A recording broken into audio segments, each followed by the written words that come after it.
Welcome to today's edition of the Daily Insider right here on VegasInsider.com. I am Kevin Rogers for Friday, August 27, 2021. And guess what? College football starts tomorrow, week 0, and then we'll have week 1 next week. But four games involving FBS schools primarily, and then another game with San Jose State with an FCS school. But we'll talk about the games tomorrow and also a lot of football talk as we bring on our friend Brian Edwards, VegasInsider.com. You can find him on Twitter at VegasBEdwards. And Brian, college football is back. We waited long enough, and it's here. Yes, outstanding. I love it. Not the best slate tomorrow, but there's a few winners out there, and hopefully we're going to accurately pick them. Where you want to start, buddy? Let's go with Nebraska, Illinois. Let's go right out of the gate with the Cornhuskers taking on the Illini. And again, a very big game for Scott Frost, obviously, because Nebraska has fallen off the last few years. And when you look at Illinois, Brett Bielema, he is making his debut as the head coach of the Illini after his 10 years with Wisconsin and with Arkansas, which didn't end too well. But Nebraska laying a touchdown here, Brian. And what are your thoughts on this Big Ten matchup to start the season? Just a small opinion on Illinois +7, nothing crazy. If it was a normal Saturday, I would probably be on the sidelines for it. But I'm gonna have a small play on Illinois. So they don't have any pressure on them now. The last 2 years they've had all kind of pressure week-to-week basis with Lovie Smith's job in doubt. Now you've got the start of Brett Bielema's tenure. So, I don't think they're feeling any pressure. Whereas the flip side of that, Scott Frost's team is feeling a lot of pressure. He's only 12-20 straight up, 14-18 against the spread in 3 seasons. Only 9 of the 12 wins have come in Big Ten play. The Cornhuskers are 0-7 against ranked opponents. Not that Illinois is ranked, but in fairness to Illinois, that finished 2-6 last year, only 3 of their 8 games were at home, and 2 of those home games they were having to start their 4th-string quarterback because one of their QBs tested positive for COVID, and I guess the other 2 were out because of contact tracing or whatever the protocols were.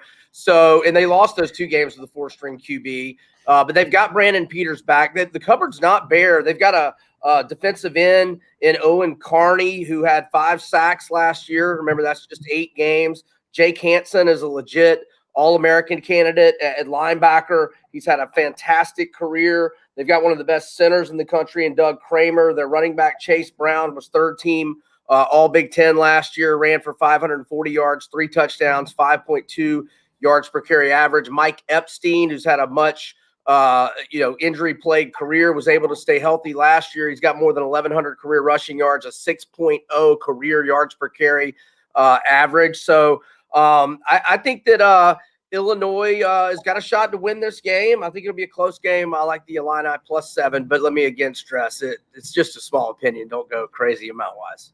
And last year, Brian, when these teams met up in Lincoln, Illinois won 41-23, a 16.5-point dogs. They really shocked Nebraska there. So Nebraska only laying a touchdown. And the other thing I'll point out, too, as well, Illinois 0-3 at home last year. I know, again, small sample size. And the one game they were a single-digit underdog was against Minnesota. Minnesota blew them out. They hung around as a bigger underdog in some other games. But with Nebraska, with Scott Frost, your thoughts on his team this year? It feels like do or die because that's the way it is at Nebraska. But when's he going to turn it around? He was very successful at UCF, but now it feels like it hasn't translated in Lincoln. Yeah, and I went back and I looked at all his recruiting classes. All of his recruiting classes have been in the top 25. They were ranked number 20 with this class coming in this year, and in the 2020 class, they were ranked right at number 20.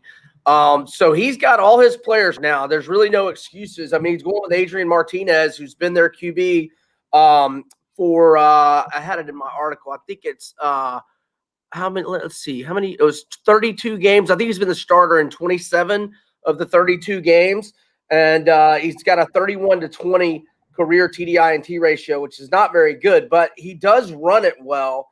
In fact, he was our leading rusher last year, 21 yards, 7 touchdowns. But they lost Wan'Dale Robinson. He transferred to Kentucky. He was their leading pass catcher by far, 51 catches. The next best was 18.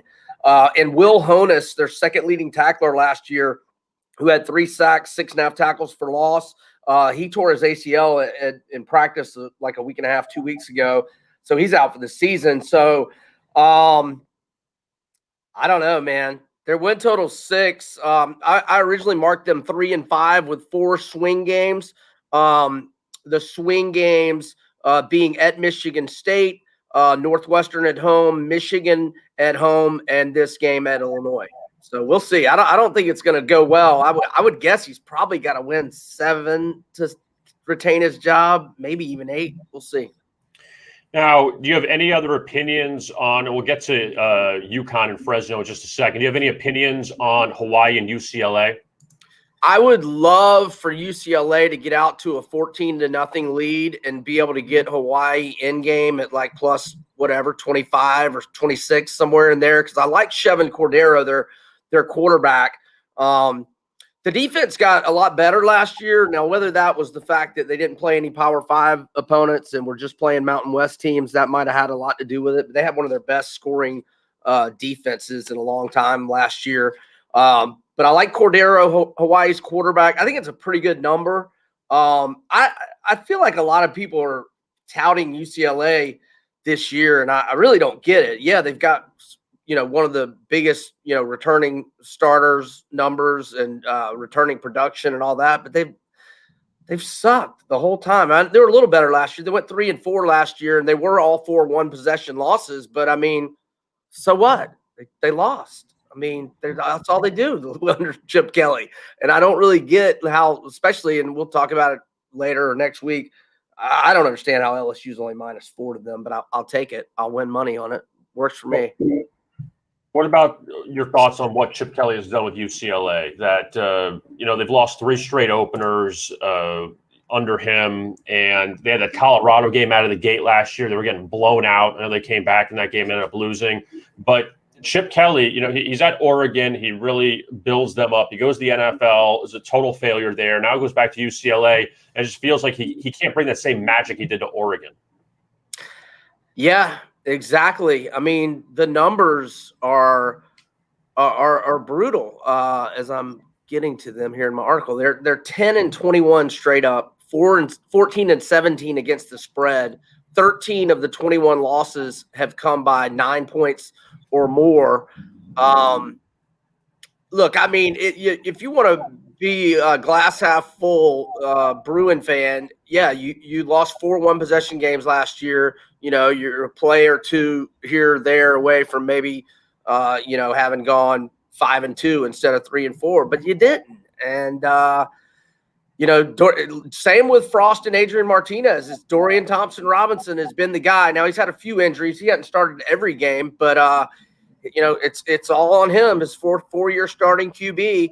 I'm not saying to take Hawaii tomorrow. Like I said, I'd love to get Hawaii in game at about a touchdown or so better than the 18 at last look.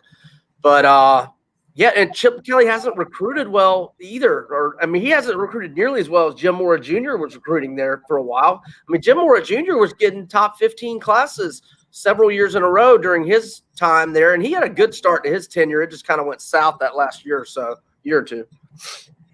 Now, what about UTEP and New Mexico State? It's a real dog game, I know, because UTEP's not very good. New Mexico State's not very good. They're rivals, but I don't know how you can justify – both sides. I don't know how you can justify laying 10 with the Miners, but also taking 10 with this New Mexico State team that played Tarleton State and Dixie State in the spring and lost one of those games. I don't know where those schools are. Man, I got to be honest with you. I got nothing here. I didn't even look at this game at all. Just 2 garbage teams. I just threw it out. That's fine. That's no big deal. We'll take every single game. Now let's take a look at UConn and Fresno. And Fresno laying 27.5. And Fresno plays Oregon next week. So I don't really think Fresno's in the look-ahead spot because they got to take care of business here. But when you take a look at UConn, they didn't play last year. They've been terrible, for a very long time. they're an independent now, so they're no longer in the American. But how do you like this with Fresno laying the big number? I hate laying big numbers like this, but I will do it here. I think it's warranted. UConn is 1-26 in its last 27 against FBS competition. The lone win was over UMass, which is 1-15 in the last 2 seasons. 15 of those 26 losses for the Huskies since November of 17 have come by margins of 30 points or more.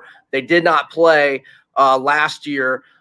Fresno State in 2017 went 10-4 straight up, 10-2-2 against the spread, and 2 of those 4 losses were at top-ranked Bama and at 6th-ranked Washington. Another loss was by 3 at Boise State. In 2018, they go 12-2 and 10-4 against the spread, and then and they also beat UCLA 38-14. And one of those 2 losses was at Boise. But they avenged that loss by winning the Mountain West Conference Championship game at the Smurf Turf again. And then in 2019, they lost 2 one-possession games to start the year. They lost at home to Minnesota in double overtime. They lost by 8 at Southern Cal. Then they go 4-2 their next 6. They're 4-4 going into November. They lose 3 one-possession games. They finish 4-8. Tedford resigns because of health concerns. So they only played 6 games last year, but they go 3-3. They win all 3 of the wins by double-digit margins. They've got Jake Haener, a quarterback, original Washington signee, in just 6 games, over 2,000 passing yards, 14-5 TDI-INT ratio. Phil Steele's national unit rankings have Fresno State's receivers 12th in the country. Their running back, Ronnie Rivers, is already 2nd in career rushing yards in Fresno State history, 3,473. They've got a very capable backup in Jordan Mims, who has got 13 career rushing touchdowns, more than 1,200 career rushing yards, 45 catches, 521 yards. Phil Steele ranks their running backs 26th in the nation, and he's got their he's got Haener and the QBs at number 62 in America. I'm calling it 49-13 Bulldogs to cover. I'm looking at this now, Brian. UConn in 2018-2019, they went 3-21. Their 3 wins against Rhode Island, Wagner, and UMass. 3 powerhouses. Yeah, they were FCS, so I eliminated them and used the 1-26, or what was it? 1-25? No, 1-26, last 27 against FBS. The win against Walt Bell, your boy, former OC with the Noles, is 1-15 at UMass now. I'm looking at some of these losses, and again, there's no 2020 for UConn because they didn't play, but they were getting 27.5 against Temple, lost by 32. They were getting 35 at Cincinnati, lost by 43. Got 26 at Navy, lost by 46. So there's just not a lot of redeeming qualities if you want to take the 27.5 with UConn. Yeah, Randy Edsall's first go-around with the Huskies went a lot smoother than this second tour of duty up there. Yeah, he went to a Fiesta Bowl, and now he's in the toilet bowl. So that's the look at UConn. Now, a couple of week 1 looks for you, Brian. Let's begin with Louisiana and Texas. They like to be called Louisiana, not UL Lafayette. They're big time now. So it's the Louisiana Raging Cajuns. And your guy, Steve Sarkisian, makes his debut as the head coach of the Hook'ems coming up next Saturday. Yeah, Sark better have his boys ready because this Louisiana Lafayette team is for real. Billy Napier's doing a hell of a job over there in Lafayette, Louisiana. And he is 7-1-1 against the spread as a road underdog in his last 9 such spots. Phil Steele's national unit rankings have Louisiana with the 12th best O-line in the country, the 15th best secondary, number 7 in special teams. And Levi Lewis is a veteran quarterback, 54-14 career touchdown to interception ratio. He can also make plays with his legs. He averaged 6.1 yards per carry last year and was only sacked 7 times in 11 games last year. And again, they've got an outstanding offensive line, at least 3 future NFL players on there. They went to Ames last year and won outright by 17 at Iowa State to open last year. Their only loss last year was by 3 to Coastal Carolina. Coastal Carolina only lost once, and that was in overtime by 3 to Liberty. Liberty only lost once by 1 at NC State. So, obviously, and they were going to have a rematch with Coastal in the Sun Belt Championship game, but because of COVID on both sides, it got canceled. But then they beat UTSA 31-24 with Sensei McCormick, one of the leading rushers in the country last year. And they won at App State last year. Oh, yeah, and I had a road stat. Like, they have won – let's see, when was their last – they haven't lost a road game since losing at App State in 2019. Okay, so they went undefeated on the road last year, and that was 6 games. At UAB, did UAB win Conference USA last year? Maybe. So, I mean, at Iowa State, at UAB, at App State, I mean, they like to get it done on the road, and Sark has a new QB, a new coach, a suspect defense. Now, I got this at +10 earlier in the summer. A lot of books are down to 8, but BetMGM is still at 9.5. So I like the Raging Cajuns, and I'll probably have a little taste of the money line as well. I think they got a great shot at the upset. Yeah, UAB beat Marshall in Conference USA Championship last year. And I also remember Marshall lost that game to Rice. They got destroyed at home, laying 21 or whatever it was. They got shut out. My first person has 2 sons that are on that Rice Owls squad, so I keep track of them. Yeah, Rice plays Arkansas coming up in week 1. I want your thoughts really fast, Brian. We talked a lot about Louisiana. What are your thoughts with Texas? Now, Sam Mellinger's gone, and obviously the expectations are extremely high because Texas is knocking on the door of the SEC in a few years, so they got to get their stuff together. But what do you think now that Tom Herman's gone, Ellinger's gone, and what the Longhorns can do? So they've got 8 starters back on offense, 7 on defense, but I don't think Sark hasn't named a starter yet at QB, if I'm not mistaken. But look, Robinson, the running back, is really good. 8.2 yards per carry average last year. And his backup Johnson is good as well, 5.2 yards per carry. He had more touchdowns than Robinson. He had 6 rushing touchdowns last year. Joshua Moore, their best receiver, is back, 9 touchdown catches last year. I mean, there's plenty of talent. But, you know, I don't know what they're going to get out of the quarterback position. And their D-line is good. Phil Steele ranks them number 16 in the country, but their linebackers are ranked 54th by Steele, and their secondary is ranked 38th. They're in the top 10 at running back and receiver, number 19 O-line. You know, you just it's kind of hard to predict with a new coach and new staff, new schemes, etc. I marked them 6-3 with 3 swing games. The swing game, I mean, I think they're in danger against Lafayette next week. That was one of the swing games. The other one being Oklahoma State at home. That's a letdown spot for Texas the week after they play Oklahoma, and Oklahoma State has 2 weeks to prepare. And then the other swing game being at West Virginia. That'll be a cold weather game in late November. So, you know, I think 9-3 is their ceiling. I won't be surprised if it's 7-5 or 8-4 though. So we go from Louisiana Lafayette to the junior team in the state of Louisiana, right? LSU, right?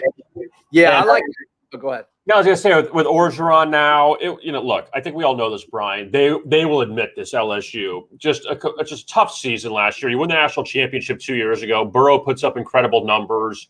Justin Jefferson goes to the NFL. Obviously, Burrow goes, and then Jamar Chase sits out last year. The quarterback position is up in the air. It's just things that I know they beat Florida, like that. That was kind of their highlight of their season. But it was a terrible season for LSU. So now this year. Now that they already have a quarterback change, that with Max Johnson, the former, he's not the former son. He is the son of Brad Johnson, the former Florida State quarterback. But what are your thoughts on LSU? They play UCLA in week 1. UCLA gets Hawaii tomorrow, so already 1 game in the bag for Chip Kelly. But UCLA will be flipped to an underdog coming up next week. Yeah, right now that game is LSU -4. I like LSU. I don't super duper love it like I did earlier this summer, but because of 2 injuries. Miles Brennan got hurt. Now I didn't really care. I like Miles Brennan and Max Johnson, especially the way Max Johnson's 2 starts last year. They win 37-34 at Florida, and then they outduel Ole Miss 53 to 48. So Max Johnson, 8-1 TDI&T ratio. I think he's got a great future. He throws a beautiful ball. But his backup, Miles Brennan, goes down, and he's maybe out for the year, at least until November.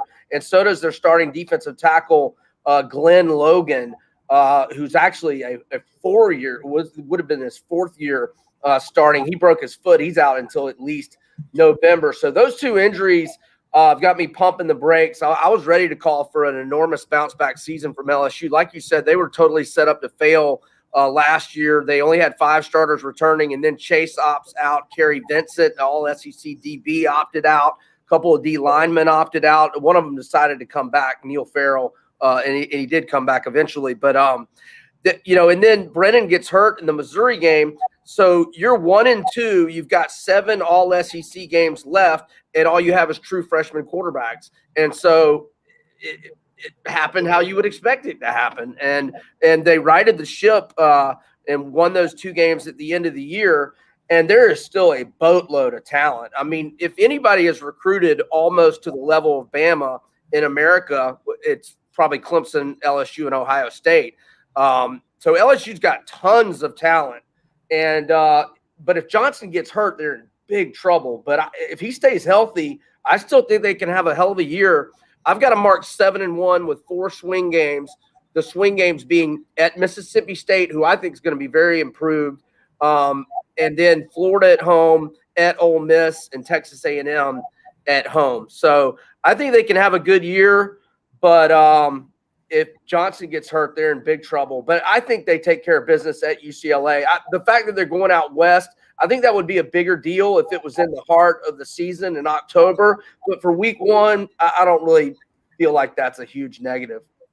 Now, Saturday night, Brian, the primetime game next week, Georgia and Clemson. And obviously, huge game for both. And you don't want to fall down 0-1. Somebody's going to be 0-1 after this game. But now you move on from Trevor Lawrence at Clemson, and we'll see what Kirby does at Georgia. But you don't normally get Georgia as a short dog. But your thoughts here with the Tigers and the Bulldogs? As long as you can get it at 3, I like Clemson. And it looks like most books are at 3. It looks like FanDuel is at 3.5, but the rest of them are at 3. So I think we might have hit on this a little bit last week when we talked with Kyle Hunter. I don't really get the JT Daniels hype. Okay. He went 4-7 as a starter in 2018. He had a 15-11 TDI&T ratio. Now he was a true freshman. I get that. 2019 tears his ACL in the opener. Last year came back way, way late for an ACL, which is usually like, 9 to 11 months these days. And it was like a 16-month injury for him, basically, or that might be a stretch. At least, it was at least 14 and change. I mean, he came back in late November. So, and he put up good numbers, and hats off to him. 10-2 TDI&T ratio in 4 games, more than 1,200 passing yards. But he did it against Mississippi State as a 25-point home favorite. It was a tie game with 10 minutes left. They won by 7. He did it at South Carolina. J.C. Horn, their first-round draft pick DB, had already opted out. Israel Mukuamu, 6th-round pick, had already opted out. Muschamp had already been fired. South Carolina was garbage anyway, so he puts up big numbers there. Way to go. And then at Missouri had some COVID issues there late in the year. And then against Cincinnati, which did have a really good defense, but, they only scored 24 points that game. So I just don't get the hype around JT Daniels. And George Pickens, his star receiver, tore his ACL in spring practice. Dominic Blaylock, one of their best receivers in 2019, who tore his ACL last year. He's out for the Clemson game. It's still to be determined when he's going to return. They don't know. Their other tight end, Darnell Washington, got hurt at practice a week ago. He's out for the Clemson game. They had a DB get hurt as well. And what is the other injury?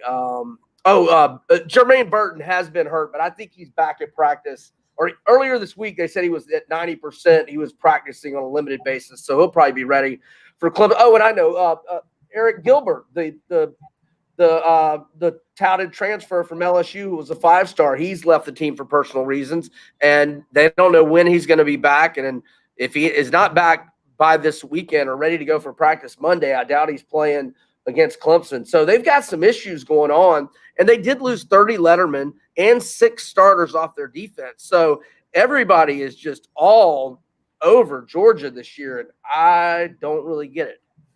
Well, also too, Brian, is it fair to say the pressure's really on Georgia here because Clemson can lose this game and they can still be fine and be in the college football playoff. That they'll win the ACC in a walk, but Georgia has the pressure on them because if they lose already, then yes, the early part of their schedule is very very doable. But look, they avoid Alabama, they play the Florida game in Jacksonville. You know what? Now looking at it, I mean their schedule really isn't that demanding. The schedule works, man. I mean, outside of the Clemson game, the Florida game is obviously going to be tough. The only other game that might be tough really is at Auburn. I would think they're going to be favored by – I mean, their other toughest games are probably Missouri and Kentucky, and they get those at home, and Arkansas, and they get that at home. So, I mean, I think they're favored by at least 14, maybe 17 or more in every game except for at Auburn and Florida. And look, they handled Auburn last year 27-6. Bo Nix did nothing. And they were beating them 21-0 2 years ago. Auburn mounted a furious rally at Jordan-Hare, but then Bo Nix missed that easy 4th down and 3 pass out in the flats. This guy was wide open. He threw it way behind him. It was terrible. So, Brian, Kirby avoids LSU, A&M, and Alabama. What kind of luck is that? Yeah, I mean, yeah, so they have a great chance of running the table, even if they lose to Clemson. But like you were saying, like it would be nice to be able to have a hiccup in your back pocket for a schedule.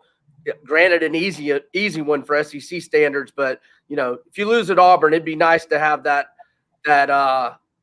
be your first loss, and you still really control your own destiny. Because if Alabama's undefeated in Atlanta and you beat them, you overtake them. So. Yeah, they'd love to get the win. I mean, they're not done by any means if they don't get the win next weekend, but they want to get it. Yeah, and also they don't have to face Kyle. Another positive. You went out on me there. What they don't have to face Kyle Trask now in Jacksonville. That is another process. They don't have to worry about getting lit up by Kyle Trask again. But no, that's the look at the college football games. You have a total for college football you like in Conference USA? Well, I actually like, or at least a preview. Yeah. So Western Kentucky, they had an interesting. Tyson Helton, their head coach, had a very interesting and I think very masterful approach to this recruiting class. He only signed 4 guys out of high school in this class. Instead, he saved those scholarships to raid the transfer portal. He got 19 transfers, 9 from Power 5 programs. He got the Houston Baptist offensive coordinator, their quarterback, Bailey Zapp, who has 36 career starts, 10,004 passing yards, 78 touchdowns, granted at the FCS level, but he threw for 567 yards in a 35-33 loss at Texas Tech last year. And they also got 3 Houston Baptist wide receivers. So the OC, the quarterback, and 3 of their receivers. And they had a really good defense last year. Now, they did give up 25.3 points per game, but that was because the offense was so pedestrian and only scored 19 points per game. So they've got a couple of Conference USA performers back on the defensive side of the ball. And just all sorts of Power 5 transfers are going to be starting for this team in a garbage league that's wide open for the taking. FAU doesn't have Kiffin anymore. Now, UAB has been so solid the last 3 or 4 years, but this conference looks wide open. And Phil Steele ranks the Hilltoppers defensive line number 24 in America and their special teams number 20. They're 8-1 to win Conference USA. And I think it's worth a shot. And they also, here's a sandwich spot, a little situation for them. DraftKings has Western Kentucky plus 20.5 for a home game against Indiana on September 25th. Western Kentucky has 2 weeks to prepare for that game. They're off the weekend of the 18th, whereas Indiana hosts Cincinnati on the 18th. And they play, after they go to Western Kentucky, they've got at Penn State. So sandwich spot for the Hoosiers going to Western Kentucky as an enormous favorite. I wouldn't be against getting some Western Kentucky at plus 20.5 because I think this spread might be 14 when we get to week 4. Now, the preseason is done this weekend in the NFL, thankfully. So we get to the regular season about a week and a half. You have a couple team totals that you like for the NFL? I do. I love the Jags to go under 6.5. Obviously, E10 got hurt. I think Urban Meyer is going to be the worst coach in the NFL. He already looks like a clown on the sidelines with his miserable facial expressions. I'm here to enjoy every second of this team getting clobbered all year long. Let's remember they went 1-15 last year. Trevor Lawrence has got a garbage O-line in front of him. He doesn't have a whole lot of talent around him, and he's going to be without Travis Etienne for the season. So I love that under. And then I like Pittsburgh's over 8.5 or even over 9 at plus 160. It seems like the demise of Ben Roethlisberger has been greatly exaggerated. He threw for more than 3,800 yards last year, 33-10 TDI-INT ratio. Those numbers would have been better if Deontay Johnson didn't have that December case of the dropsies. And look, I know they lost Bud Dupree and Mike Hilton on the defensive side of the ball, but I think Minkah Fitzpatrick is the best safety in the NFL. I think Stephen Tuitt is one of the better pass rushers, along with Cam Hayward, TJ Watt, one of the best linebackers. I'm a little concerned about their O-line. They did lose 4 starters, but they grabbed 3 veteran free agents to help that group and drafted some O-linemen pretty early in the first 4 rounds. And look, Claypool had a breakout year at wide receiver. Juju is coming back on the cheap, a 1-year deal, a contract year where he wants to get a bigger deal next year. So he's highly motivated. Najee Harris is a major upgrade at the running back position. And look, I think a lot of people might be down on him thinking, I just prefer Cleveland and Baltimore. Look, people, 3 teams from the same division can get to the playoffs. And, Baltimore and Cleveland can be, I'm not saying they are better, but they can be better. And Pittsburgh can still win 10 games, get to the playoffs, and cash this over for us. They started 11-0 last year. They had some heartbreaking L's in December. They got off to the bad start against Cleveland. They actually battled back and were back in that game kind of late third quarter, early fourth. But anyhow, I think Pittsburgh is the best season win total out there. I love it over. Yeah, we saw, Brian, last year, 3 teams made it out of the AFC North to the playoffs because you have the expanded playoffs now. And, nobody would have thought that Pittsburgh would be 11-0 and be down 28-0 or whatever it was to Cleveland in the wild card game. But obviously, I guess you have no love lost for Urban Meyer in Jacksonville. Yeah, no, I love it. I love it. I can't wait to watch him get his ass beat every week. Even in week 1 against Houston, who's going to be terrible? Maybe not. Maybe not. They might have 2 W's against Houston, but then they still got to go get 5 more somewhere. They might win 4, maybe 5. We'll see. I mean, it's going to be interesting, but at least the good news is the preseason's done after this weekend. And I'm not a huge fan of it. I know you're not a huge fan of it as far as betting. And we're on the same page on that one. At least we got some real games coming up in a week and a half in the NFL. Yeah, and we got real games this time tomorrow. No, in about 25 minutes this time tomorrow, we'll be kicking off in Champaign-Urbana. Yeah, looking forward to it, and we'll have football every weekend moving forward. So, Brian Edwards. One last thing. Edson Barbosa, minus 115, UFC Vegas 35 tomorrow night main event. Okay, that sounds good. So, Brian Edwards joining us, Vegas B. Edwards. You can find him on Twitter and find his college football selections as well at vegasinsider.com. Brian, thank you so much for joining us. We'll talk to you again next week. Enjoyed it, K-Raj. Appreciate you having me. All right, there's Brian Edwards, and a lot of college football talk. I always enjoy that with Brian. And, yeah, we got 4 games tomorrow, 4 plus the San Jose State game, in which they are squaring off with Southern Utah. And San Jose State, a 24-point favorite there, and a couple FCS games. But Nebraska, Illinois, the big game as far as the most focus out of the 4 games tomorrow, because you have the other 3 games with double-digit numbers. And I'm sure a lot of people aren't really crazy about UTEP and New Mexico State or Fresno State and UConn, but then next week we get a lot of big games with Clemson, Georgia, with Alabama, Miami, and Atlanta, and Clemson, Georgia games in Charlotte. So there's a lot of big games, LSU, UCLA. We'll see how UCLA plays in their second game of the season. So you have all of that coming up next week in college football, and our thanks to Brian Edwards. Let's take a quick look at Major League Baseball for Friday, and let's begin with the Diamondbacks and the Phillies out of the gate. Arizona's 4-0 against Philadelphia this year. Somehow, some way, the Diamondbacks have 44 wins, and 4 of them are against Philadelphia. And the Phillies, who were in first place a few weeks ago, it feels like a few years ago because they're now under 500. And today it's Taylor Widener on the mound for Arizona, and Aaron Nola goes for Philadelphia. And the Phillies, they come into this game losers of 8 of their past 10. And Nola pitched really well against San Diego his last time out. 8 2/3, gave up the game-tying home run in the 9th inning, and then the Padres won in extra innings. The Phillies are 0-3 in Aaron Nola's last 3 starts.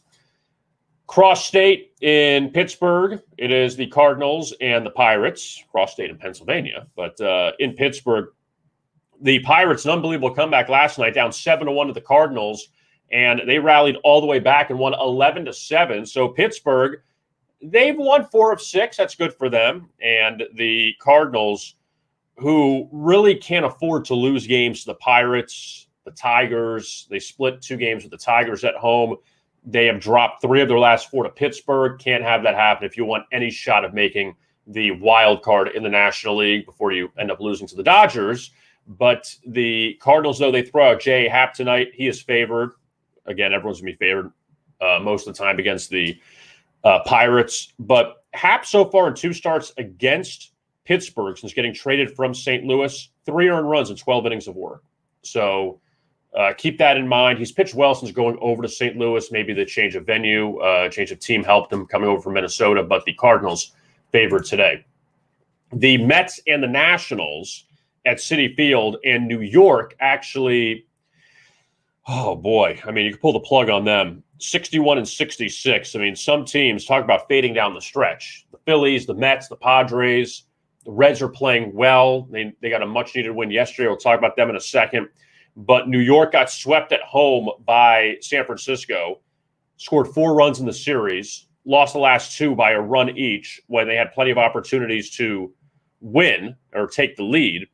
And this stretch for the Mets, prior to playing LA and San Francisco, they swept Washington at home, but then they ended up going, 2-11 in a 13-game stretch against the Giants and Dodgers. That will mess up your season. So Rich Hill goes today as a heavy favorite against Washington. The Nationals lost the final 2 games to the Marlins, who we transition to now because Miami plays host to Cincinnati. And the Marlins, they've won 2 straight, which is good, I guess. And they are trying to avenge a 4-game sweep by the Reds last week in Cincinnati. And the Reds avoided a sweep yesterday, winning in Milwaukee 5-1. The Reds now 14-1 this year in road series finales. So keep that in mind Sunday when the Reds play the Marlins at Lone Depot Park. Zach Thompson has not been bad for the Marlins, had some bad luck, but ERA below 3. Wade Miley, who actually beat Thompson last week. Well, I mean, he got no decision, but the Reds beat the Marlins 7-4. Miley, 10-4, 2.88 ERA, but he is winless in 4 of his past 5 road starts. This is a really big game in Atlanta. Giants and the Braves, couple division leaders hooking up. And San Francisco, no matter what, no matter how well they're playing, the Dodgers are still breathing down their necks. And the Giants took all 3 against the Mets. Atlanta actually got tripped up by the Yankees. And look, it's not a surprise. I mean, the Yankees now have won 12 straight. But the Braves, they're in control of the National League East because of, I mean, the way they've been playing and the way the Mets and Phillies have been playing, which has been bad. But the Braves, though, need a bounce back desperately here after losing 2 to the Yankees. Max Fried threw a complete game shutout against Baltimore his last time out, and the Braves now 4-0 in his last 4 starts. He's given up 2 earned runs in that span. The Giants throw out their former Brave Kevin Gausman, who's having a career year, 12-5 record, 2.47 ERA. And Gausman was not great his last time out, gave up 5 runs in 3 2/3 innings at Oakland, but the Giants beat the A's with a home run in the 9th inning, so got him off the hook. Giants 4-0 in August when Gausman takes the mound. The final game of the night in the National League is the Rockies and the Dodgers, and Colorado continuing their road trip after they ended up losing 2 of 3 to the Cubs at Wrigley Field. Kyle Freeland, who's been very good for Colorado, even though the Rockies are absolutely horrible on the road, 15-47. But Freeland, you look at his numbers, the Rockies are 4-0 in his last 4 starts, which is pretty impressive. And he's given up 2 earned runs or less in 5 of his past 6 starts. And against the Dodgers, last time he faced them in LA back in late July, 7 innings, an earned run, and a 1-0 loss. Now, the Dodgers don't have a pitcher named, but they'll obviously be heavily favored here again. The Rays are heavily favored against the Orioles because they've lost them 1 time this year in 16 meetings, 15-1 against them. And the Orioles have won 2 straight following that 19-game losing streak. They're up to 40 wins, so good for them. The Rays are 1 win away from 80. Goes to show you the separation between those 2 teams. But Tampa Bay, unfortunately for them, it's their final series against Baltimore this year, so they don't get Baltimore in September. Now, Tampa Bay, they took the 2 games at Philadelphia. They took 2 of 3 from Chicago. They have won 8 of 9. They're rolling right now. Shane McClanahan goes for the Rays. He's 8-4. Doesn't matter who Tampa Bay throws out there. I feel like everybody wins. But the Rays are 4-0. McClanahan's 4-0 in his last 4 starts. And for the Orioles, it is the Dark Knight, Matt Harvey. He takes them out at 6-13. He was pitching well for a little bit, but he has regressed back to Oriole Matt Harvey. He's given up 12 earned runs in his last 3 starts. Red Sox in Cleveland tonight to take on the Indians, and Boston off a series win or a successful homestand against Texas and Minnesota, which you have to have. And now you're playing Cleveland, who is a shade over 500. And look, Boston, last time they were on the road, they got swept by the Yankees. So they need to play a little better on the road. Cleveland, they're continuing their homestand. They've won 5 of 6. Granted, 1 game was in Williamsport against the Angels Sunday night. But Cleveland, again, I still think one of the bigger surprises in baseball, considering they don't have a lot of stars on that team, and they got rid of some of their best players, and their best pitcher has been out most of the season, Shane Bieber. But it's Eduardo Rodriguez on the mound for the Red Sox tonight. Logan Allen counters for Cleveland, and Allen on the mound for the first time since July. He is winless in his last 5 starts, so that's not good news if you want to take Cleveland. Toronto's in Detroit to take on the Tigers, and the Blue Jays, high-scoring game. Toronto enters this game tonight 1-10 in their last 11 road series openers. Now, that does include a game against the Angels in Anaheim that they were listed as the home team because that was a makeup game, but they still were on the road. So 1-10 in their last 11 road series openers for Toronto. And also, the Blue Jays dropped 2 of 3 at home to the Tigers last weekend. And obviously, wild card hopes slipping away for the Blue Jays. Detroit, they've won 3 of 5, but they still kind of stumbled recently. But Toronto, the last 7 games, they've alternated wins and losses, coming off a loss. So you would think they'd bounce back tonight. Steven Matz, actually, his last time out against Detroit was laying 270, 6 innings, gave up an earned run and 5 hits.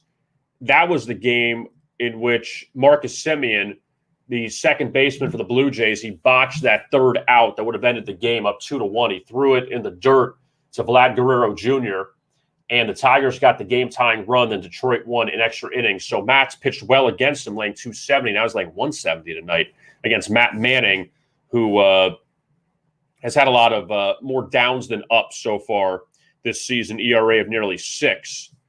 And may not last long, may not last past 5 innings.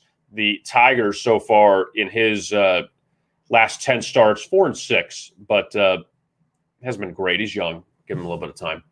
Another big favorite tonight in Texas. It's the Astros taking on the Rangers. Jake Odorizzi for Houston, Glenn Otto for Texas. And the Rangers back after the 2 series losses at Boston and Cleveland. In fact, they've lost 7 of 9, which is not really surprising for the Rangers at this point. But Houston bounced back from that series opening loss to Kansas City to win the final 2, including an extra innings on Wednesday. And now the Astros make the short trip to Texas. And in fact, the last time they played the Rangers in Texas, they were swept back in May. So that means much or not. The Astros, one thing you say about them, they'll be in the playoffs, but they have definitely stubbed their toe against some of the lesser teams in Major League Baseball this year. The Yankees jumped out to that big lead over the Athletics last night, 6-0. Oakland came back, tied it at 6, but then the Yankees won it 7-6. So both streaks stay alive. New York has won 12 consecutive games, now 75-52 on the season. So they're looking good for a wild card spot. Oakland has dropped 5 straight. Looks like they will not be in the wild card because they have faded very fast. They lost the 2 games in the 9th inning to the Giants. They lost a game in the 9th inning to the Mariners. They had a nice rally last night, but could not end up beating the Yankees.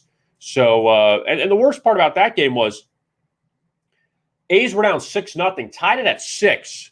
Going to the 6th inning, there was 1 run scored the final 4 innings, and the Yankees ended up taking the lead in the 9th inning and won it 7-6. And tonight, it's Garrett Cole and Sean Manaea on the mound, and Garrett Cole has been excellent in his 2 starts since coming off the COVID list. Beat the Angels and Twins, 1 earned run in 11 and 2/3 innings, 15 strikeouts, 2 walks. So he's been very good. Sean Manaea, he has taken a bit of a step back after a strong start to the season for Oakland, and he will look to get the A's back on track. The Mariners, if you missed this last night, they jumped out to a 4-0 lead over the Royals, but then Kansas City scored 6 unanswered runs, won 6-4. Salvador Perez had a grand slam. And the Royals, look, they're playing better. That's a very costly loss for the M's.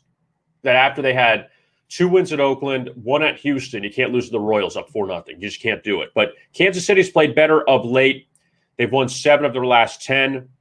And the Royals tonight throw out Chris Bubich, Logan Gilbert, who was really on fire for the Mariners for a while. They couldn't lose with him on the mound. Now they can't win with him on the mound. Seattle's 0-4 in his last 4 starts, including 2 of those losses coming at home. In interleague, the 3 games we'll look at: Brewers and Twins at Target Field in Minnesota, and the Brewers off of the series victory against Cincinnati, and the Brewers still a nice lead in the NL Central. The Twins pretty much out of it. Eric Lauer, who has looked good for Milwaukee, he may not go far in these games, but he's looked good. He takes the mound for Milwaukee tonight. And Andrew Albers, who hasn't made a start in the majors since 2017, he goes for Minnesota. And he's 35 years old. We'll see what he's got left in the tank, or at least what he has left for 4 or 5 innings. But so far this season, 4 innings, 4 strikeouts. That came against the Yankees, in fact, on their last road trip. The Battle of the Windy City, Cubs and the White Sox in, where do you think the game is? In Chicago, but it's on the south side, at Guaranteed Rate Field. Now, this is very interesting because I always like the revenge factor, even though the Cubs are not very good at all. And they did win their last series against the Rockies. Now they make the short trip to Guaranteed Rate Park, Guaranteed Rate Field, excuse me. Sorry, White Sox fans. Guaranteed Rate Field. Comiskey Park Field. Should have just kept the park in there. But the White Sox, they're off of the series split against the Blue Jays. Coming off, look, the White Sox just faced the Blue Jays, Rays, and A's. Now you get the Cubs, who you spanked at Wrigley Field a few weeks ago. You kind of wonder, do you take the Cubs here just on principle? And Keegan Thompson, who was a favorite last time out against Kansas City, 2 earned runs in 4 innings of a 4-2 loss. Now you're getting him as a pretty hefty underdog against Dallas Keuchel, who really hasn't been great this year. That out of the pitchers in the White Sox rotation, Lance Lynn, Carlos Rodon, even Dylan Cease at times, and Giolito's been up and down. But for Dallas Keuchel, they're 1-5 his last 6 starts. And I don't know how much I trust laying 200 with a guy that really hasn't been that great. Final game of the night, the Padres and the Angels, and the Angels limp home after they dropped 2 to Baltimore. And I've talked about a lot that the Angels, very good against below 500 teams, not so great against above 500 teams. But San Diego right now, 7 above 500 after they got swept by the Dodgers. So the Padres, it's about fading fast. They're nearly minus 26 units in the season, the Padres. They lost all 3 to L.A. They've just totally fallen off. And they were shut out by Max Scherzer and the Dodgers last night. Now they face the Angels in interleague play, and the Angels off a very long road trip that included a makeup game with the Yankees. So you wonder what you're going to get from the Angels tonight. Joe Musgrove will start for San Diego. Angels still have no idea who's going to pitch because past Shohei Ohtani, they got nobody else really to throw out. But the Padres favored very heavily in that game coming up tonight. So we have NFL preseason, which ends coming up Sunday, thankfully, and then we'll start the regular season, and we'll have plenty of week 1 look ahead as we go through the next few weeks, considering there'll be no NFL Labor Day weekend because it's going to be all week 1 college football. And then the NFL will start the following Thursday with the Cowboys and Buccaneers in Tampa. And the Buccaneers, who ended their season at Raymond James Stadium by beating the Kansas City Chiefs in the Super Bowl, they'll face the Cowboys to kick off the season coming up in just a little bit.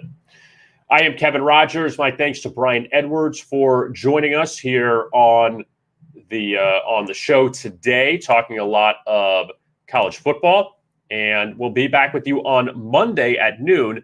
In case you missed any of the show, you can find it on our YouTube channel at Vegas Insider, also on our homepage. We'll have it up for the rest of the day. Just find Daily Insider, click on it, and you'll see today's edition of the show. I am Kevin Rogers. Thanks a lot for watching. And as always, best of luck with your bet.